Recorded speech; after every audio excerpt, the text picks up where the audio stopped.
সমরেশ বসুর আদাব, এই গল্পটি আমাদের আইএসসিতে রয়েছে এবং এই গল্পটি আশা করা যায় তোমরা পড়ে ফেলেছো ইতিমধ্যে।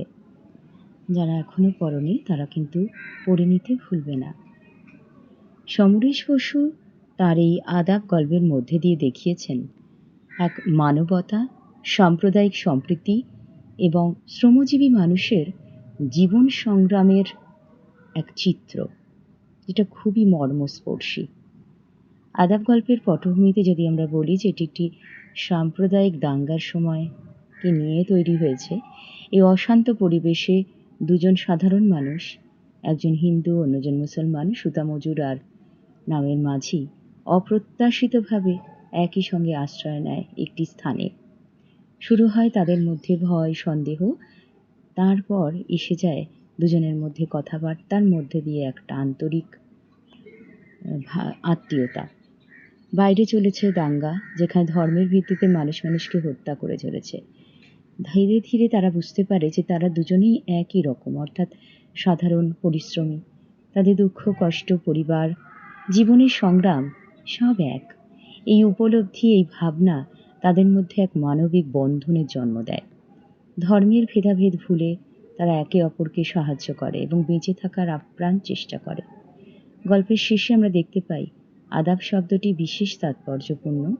এটা শুধুমাত্র মুসলিমদের অভিবাদন নয়, বরং এক মানবিক সম্ভাষণ, যা পারস্পরিক শ্রদ্ধা, ভালোবাসা, সম্মান, সৌহার্দ্য, ঐক্যবোধ এবং সহমর্মিতার প্রতীক হয়ে দেখা দেয়। এখানে আমরা যে বিষয়টি মনে রাখব সেগুলো হচ্ছে যে মানুষ ধর্মের চেয়েও বড়। সাম্প্রদায়িকতা মানবতার শত্রু, মিত্র নয়। সাধারণ মানুষের জীবন সংগ্রাম রয়েছে, তাদের করতেই হয়। সহমর্মিতা, ভালোবাসা, সম্মান মানুষের আসল পরিচয়।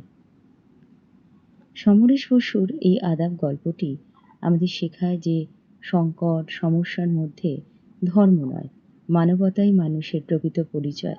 মানবতার জয়গান রয়েছে এই গল্পে। ছোট্ট একটা শব্দ আদাব, এর মধ্যে দিয়েই সমরেশ বসু মানবিকতার একটা গভীর বার্তা আমাদের সামনে কিন্তু তুলে ধরতে ভুলেননি।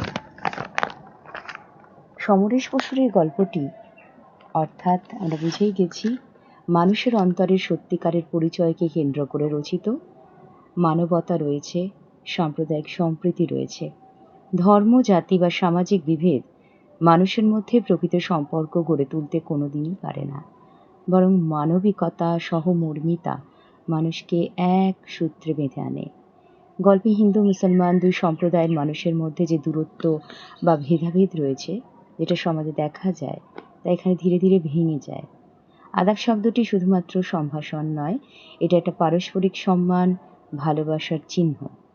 চরিত্রদের মধ্যে, তার আচরণের মধ্যে, সংলাপের মধ্যে দিয়ে আমরা বুঝতে পারি সংকটময় পরিস্থিতিতেও মানুষ মানুষের পাশে দাঁড়াতে পারে। অত্যন্ত বাস্তবধর্মী ভাষা, সহজ বর্ণনার মাধ্যমে সাধারণ মানুষের জীবনের টানাপোড়েন তুলে ধরেছেন সমরেশ বসু। একই সঙ্গে তিনি একটি গুরুত্বপূর্ণ বার্তাও দিয়েছেন। মানুষের প্রকৃত পরিচয় তার মনুষ্যত্বে, তার মানবিকতায়। কোনো রকম ধর্মীয় পরিচয়ে আবদ্ধ সেটা থাকতে পারে না।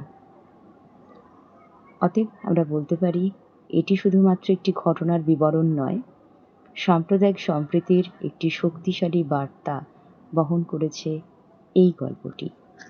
আজকের এই বিশেষ আলোচনা পর্বটি এখানে শেষ করলাম। তোমরা সবাই খুব ভালো থেকো। অনেক অনেক ধন্যবাদ রইল।